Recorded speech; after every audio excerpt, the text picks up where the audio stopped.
Hello, everybody, and welcome to our after church tea time.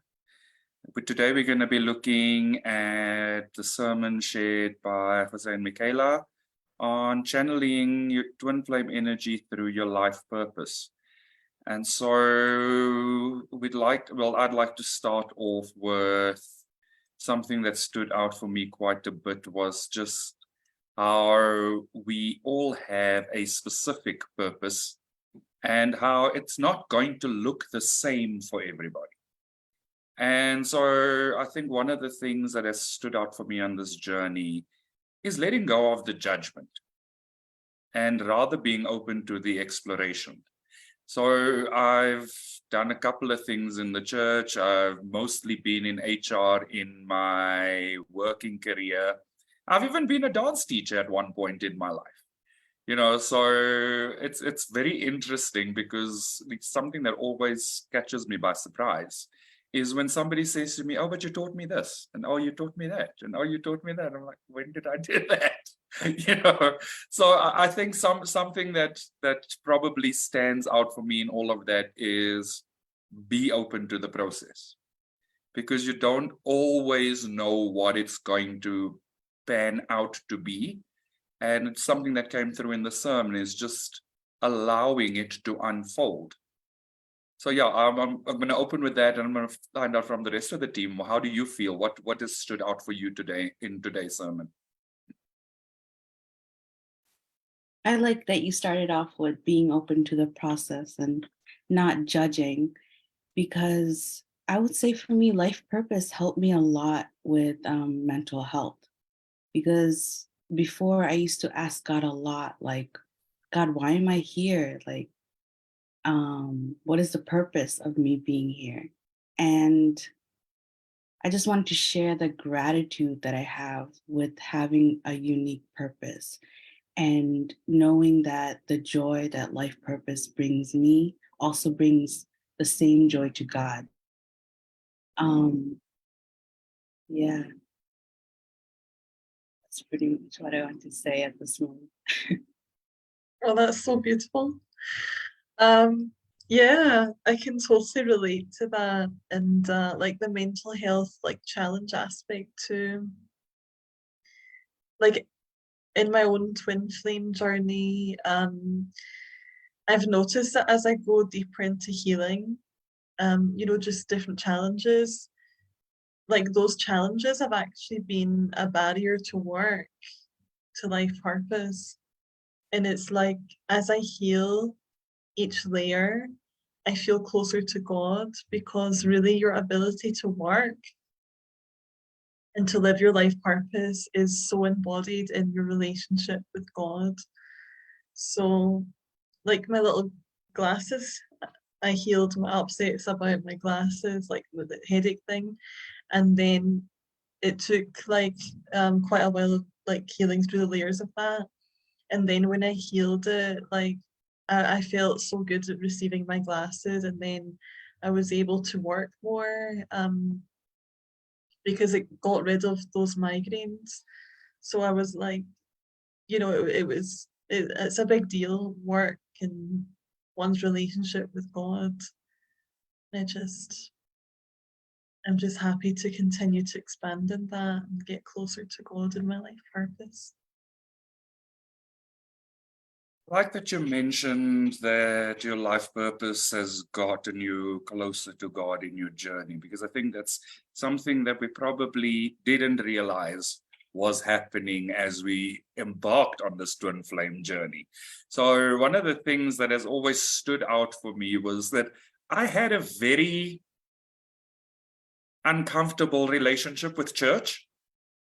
And so coming into volunteering and doing volunteer work in the church has literally been a progression of healing what was probably not a great relationship with God, but also not a great relationship with what would have deemed to be religion in the past.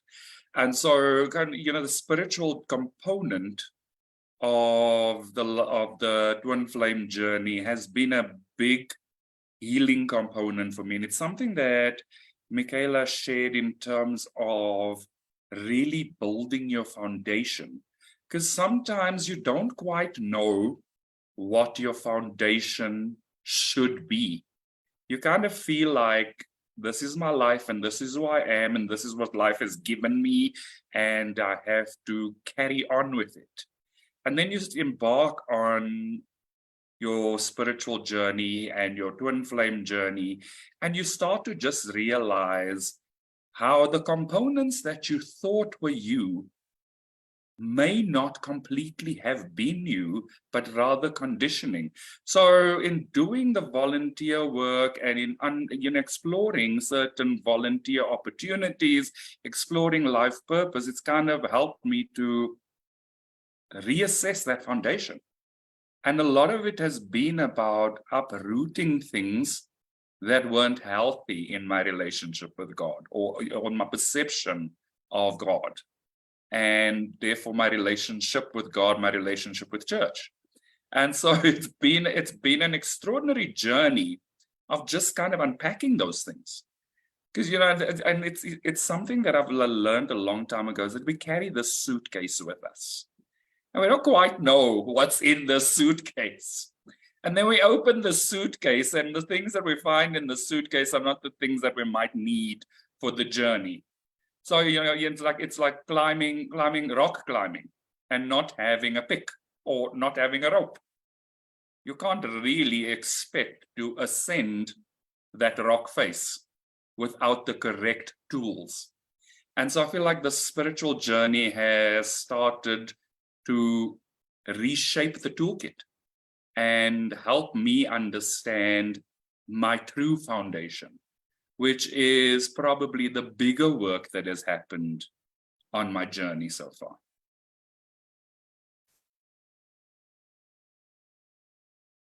Yeah, I like what you said about the tools and getting to know yourself with those tools. Because I remember a time where I was conditioned to think that I needed to work to feel worthy. And I needed to just work hard so that I could feel that I'm progressing.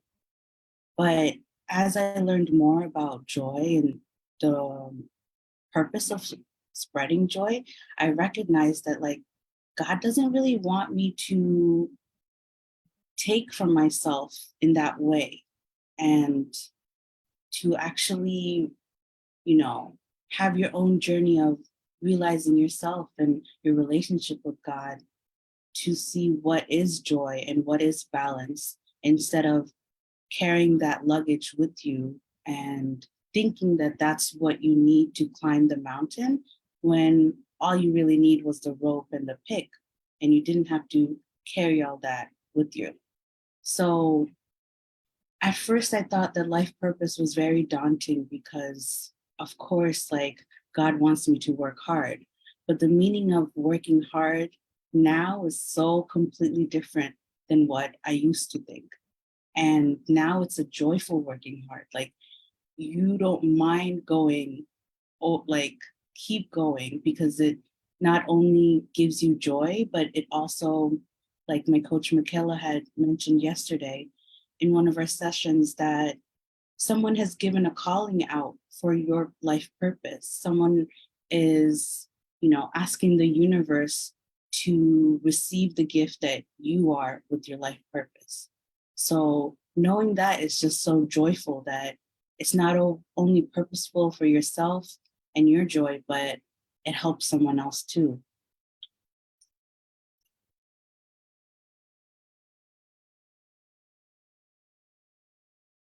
Yeah, I like that you shared that, because I think one of the things that's also been a very clear message is that consciousness calls for something.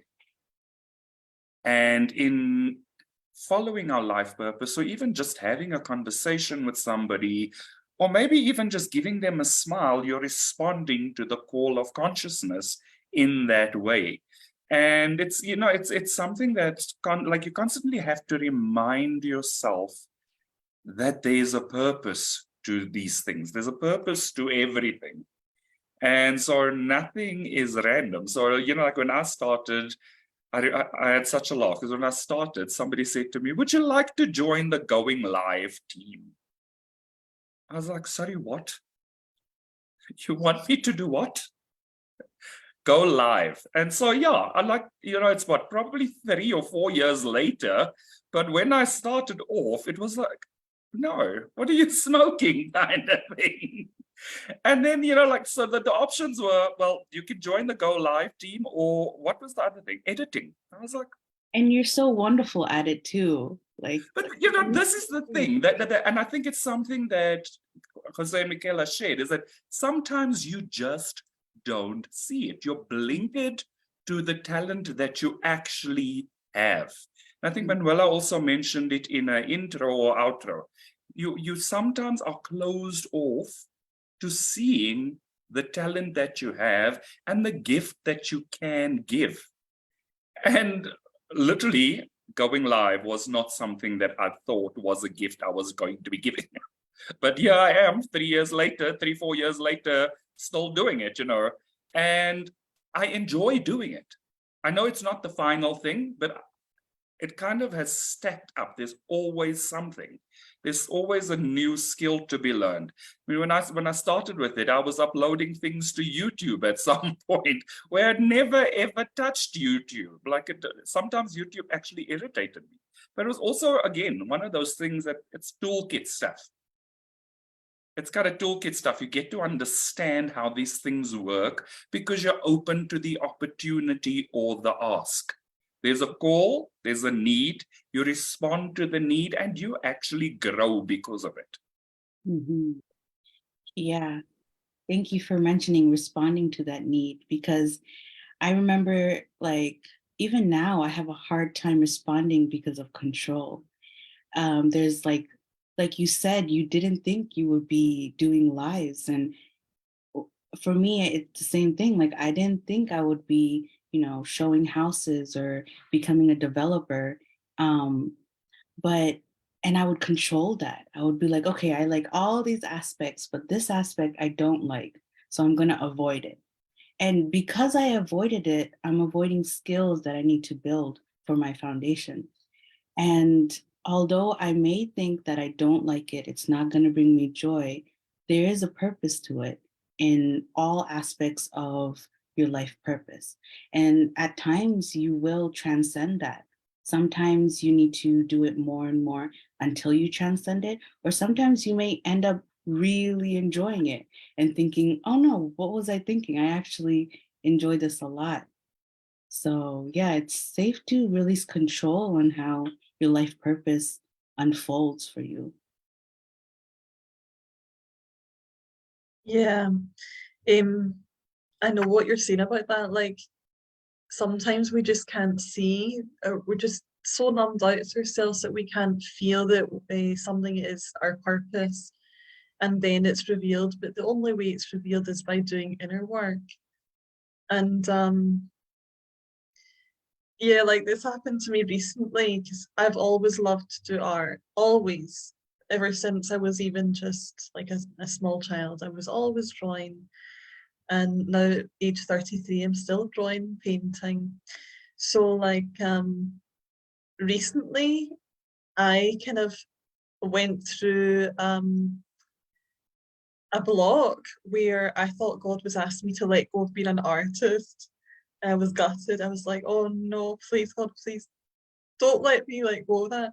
And I was watching like Twin Flame Ascension school where one of the students was really into guitar playing and it wasn't actually part of her real purpose.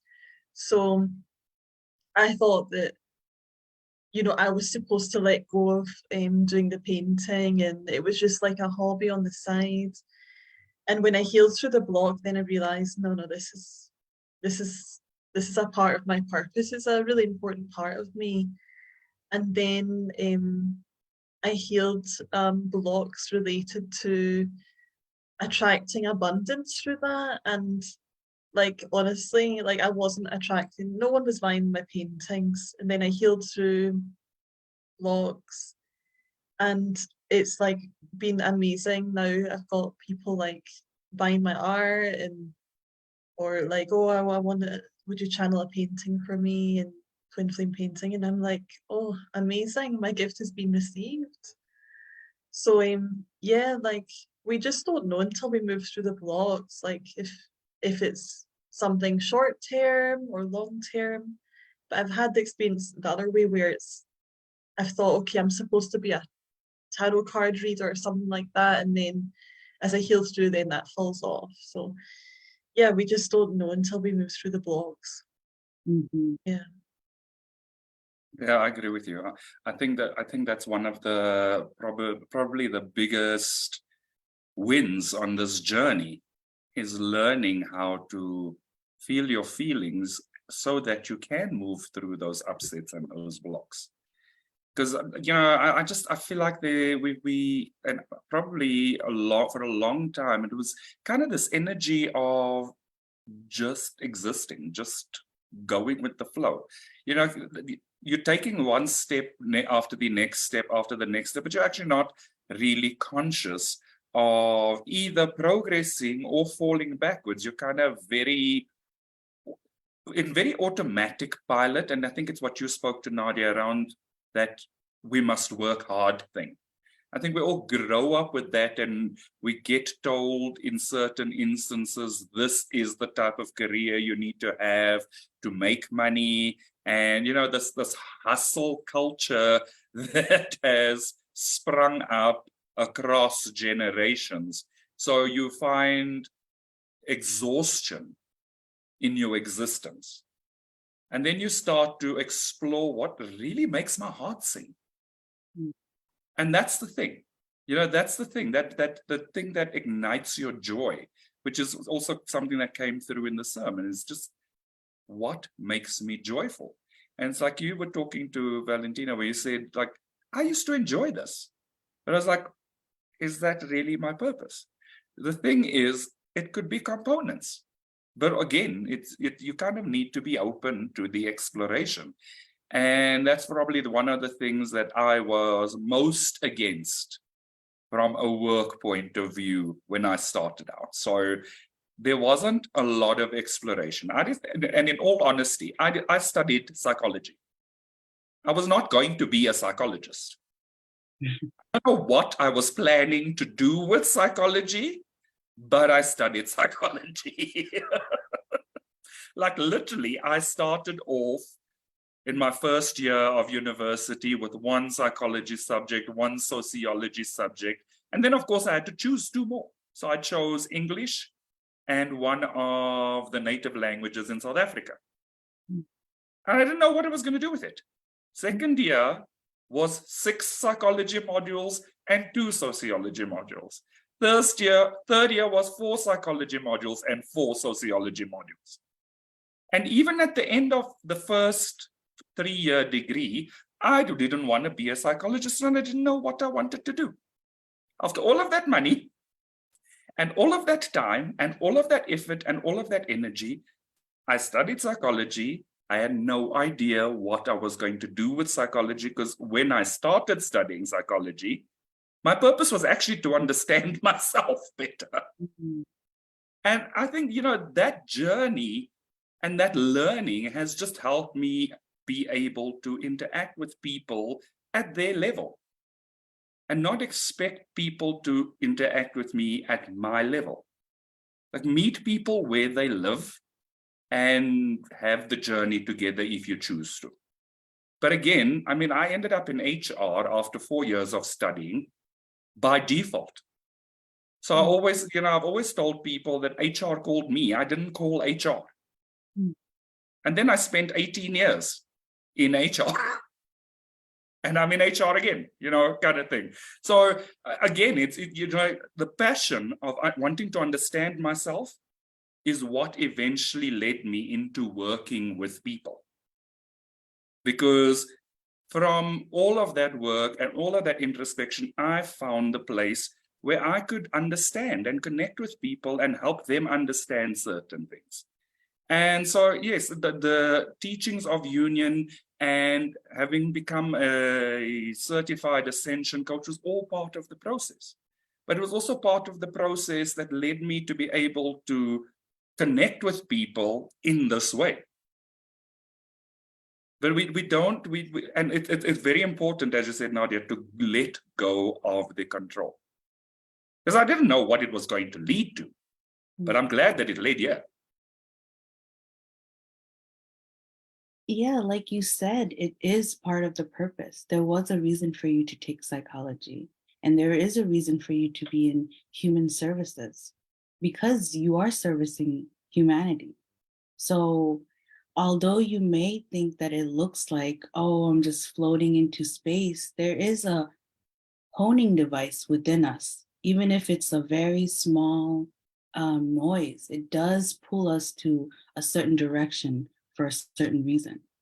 I mean, even if it's just contrast, like when you're saying this, I was remembering what was the purpose of me working at McDonald's?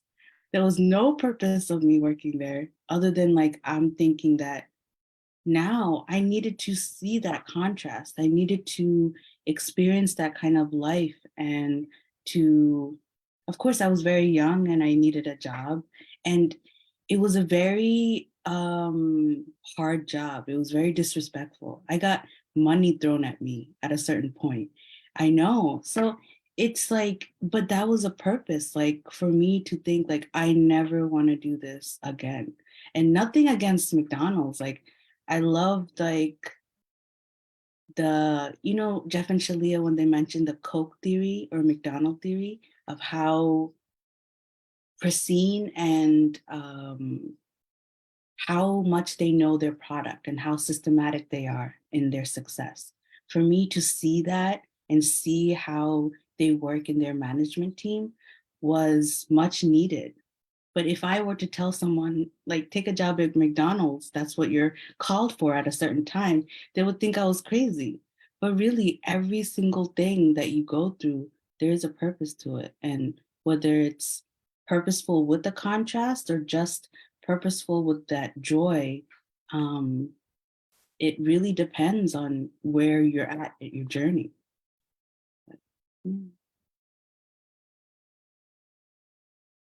I like that you mentioned the contrast that came up as well, because I also feel like we don't necessarily need to learn through contrast. Yes. We can learn through being open to the clarity, right? So Yeah. I think that that's one of the things that's been a very primary lesson for me, is that I don't have to learn through contrast. I don't have to experience something bad in order to know that it's bad.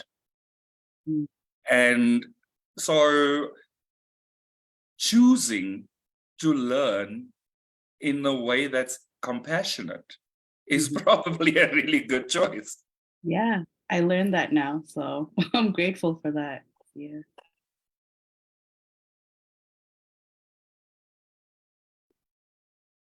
I'm just checking if there are any comments. So yeah, we just have a lot of hellos. So yeah, just in terms of our tea time, so we actually started off our chat prior to going live, and so I just wanted to check in with you guys. What's your tea of choice if you do drink tea? I would say my tea of choice is probably cha, with the tea and the milk, boiled with a little cardamom, and yeah. That sounds actually quite soothing. Yeah, it's really nice. It's very. I'm sure you have cha in South Africa, right? It probably wouldn't be called the same thing because, each culture has a different name, each country has a different name for things. So I'm not certain. But again, I'm also not a big tea drinker. So my drink of choice is generally coffee more often than not.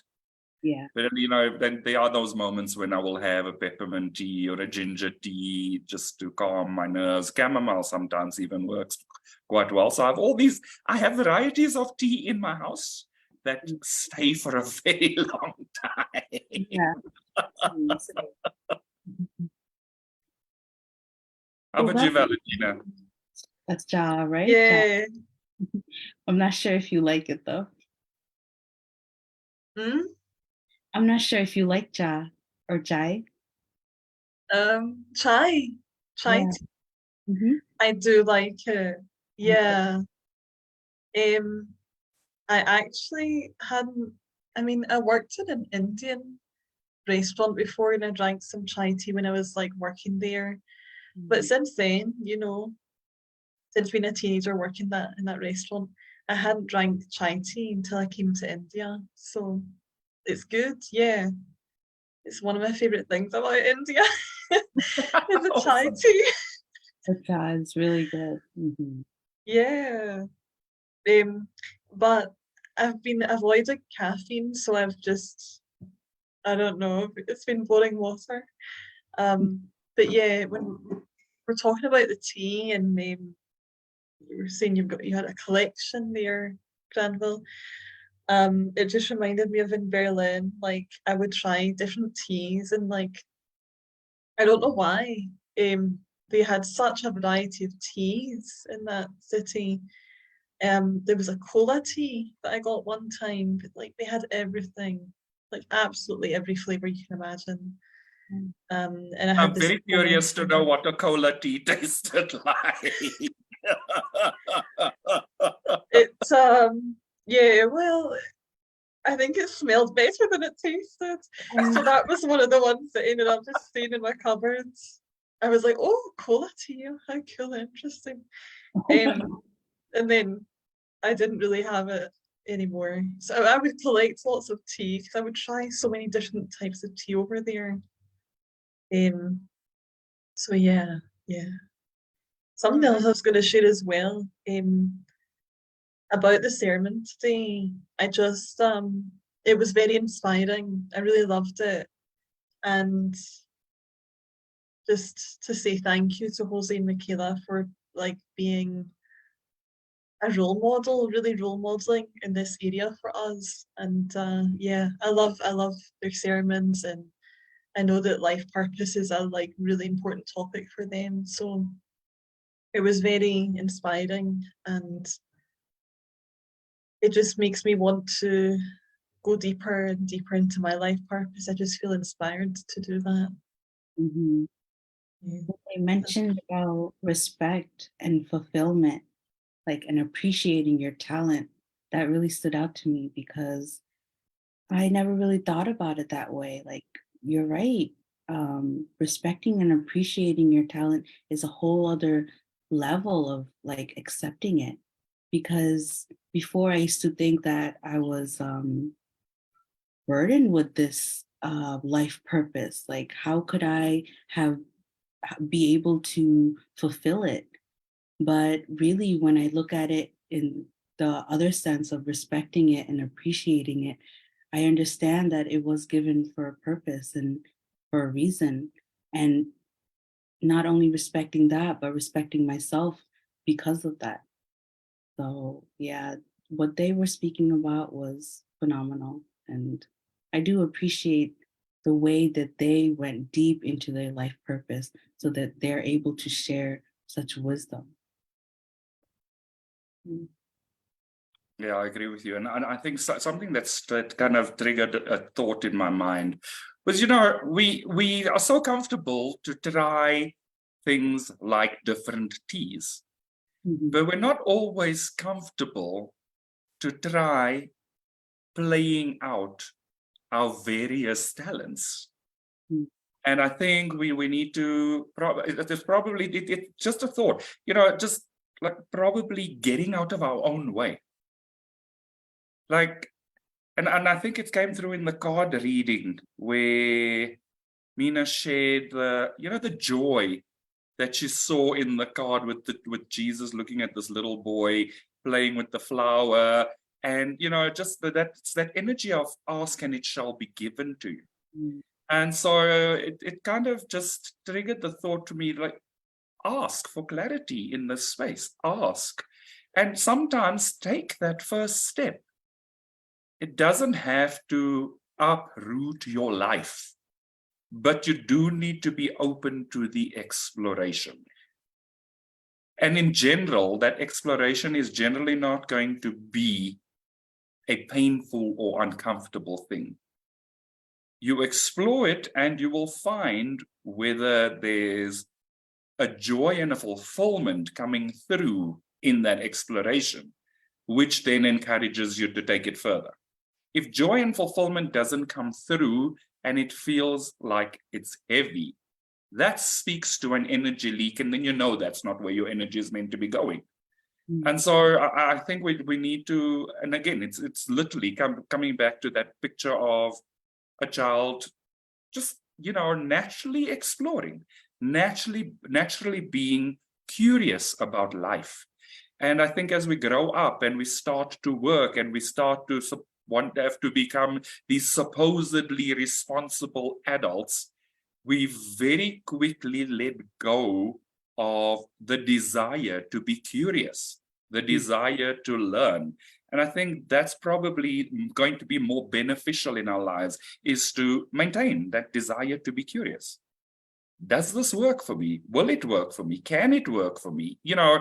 It's always about asking yourself these questions and really getting clear.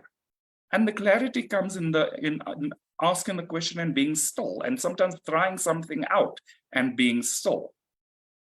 Nothing's going to clarify itself if there's no curiosity. If you are immediately blocked from it, there will be no clarity. There's always just going to be a no. And I think that's something that's just kind of coming through and saying, let us be curious again. Let us feel back into that place where the curiosity was beat out of us and reconnect with that child.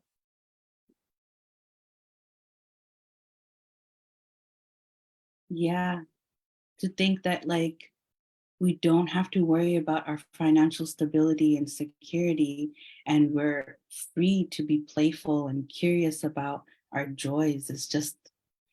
It is that heaven on earth. I'm very grateful for that opportunity. And to be able to learn that you can come to this place, Not everyone knows that there's a place like this within your reality where you can be so joyful and carefree, in the sense that everything will work out for you. Just follow your joy, follow your heart.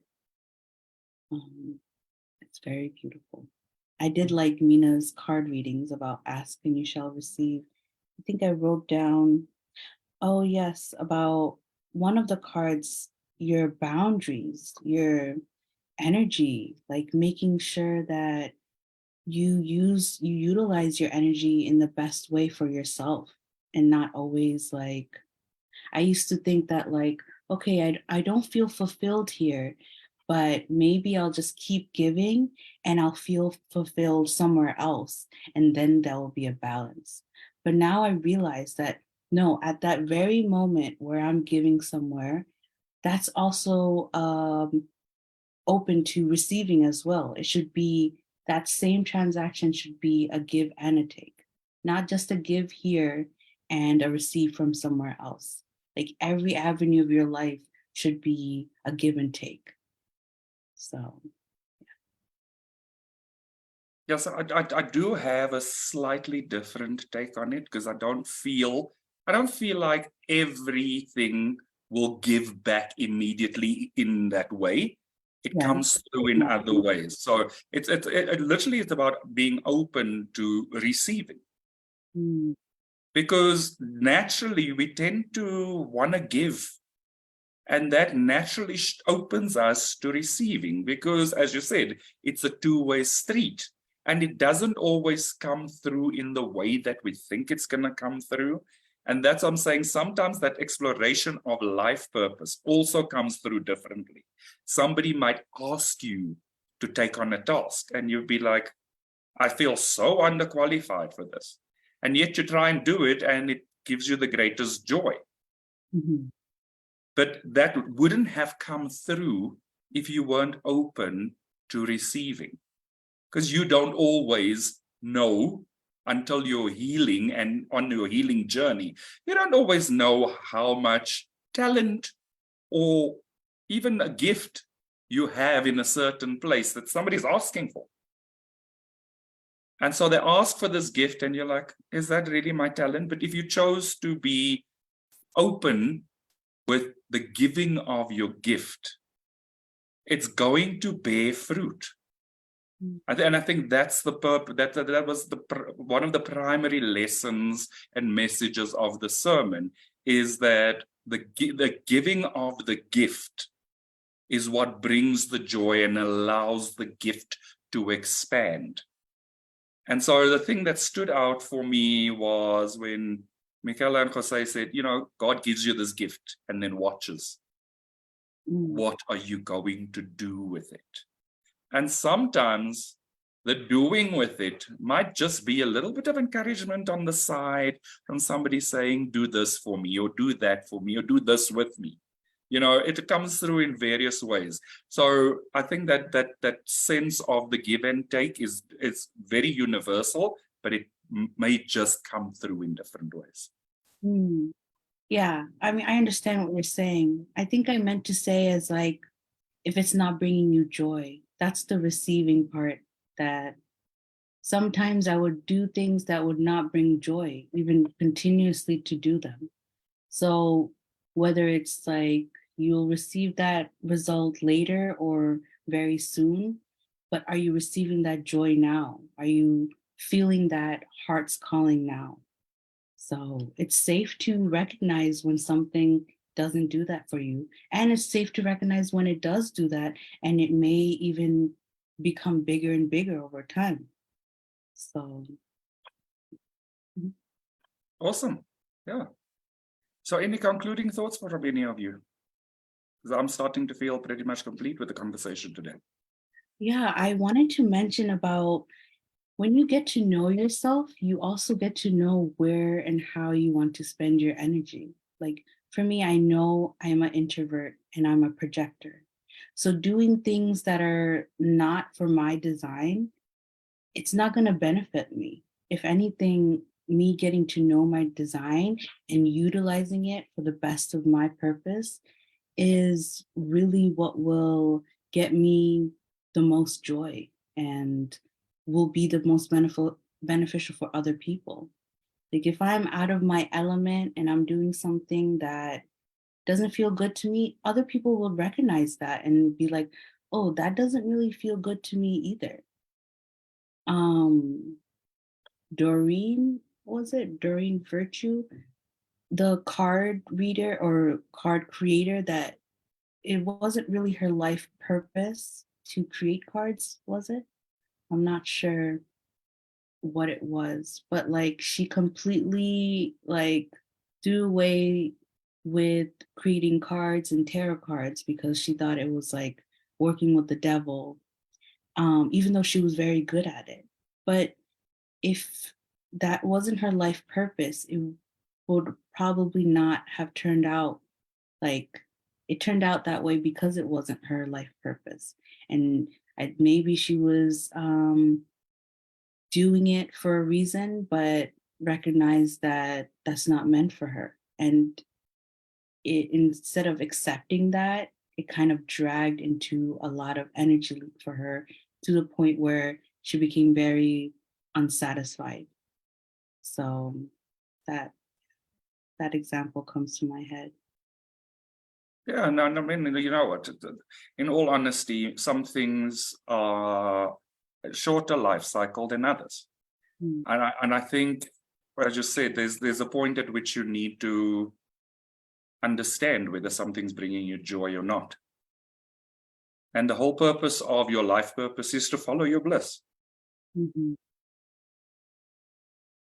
Yeah. Awesome. So thank you for today's conversation, ladies. And thank you to everybody that has been following us and for your comments in the chat section. And we look forward to seeing all of you again for another after church tea time soon. Thank you, everybody. Bye-bye. Thank you. Thanks. Bye-bye.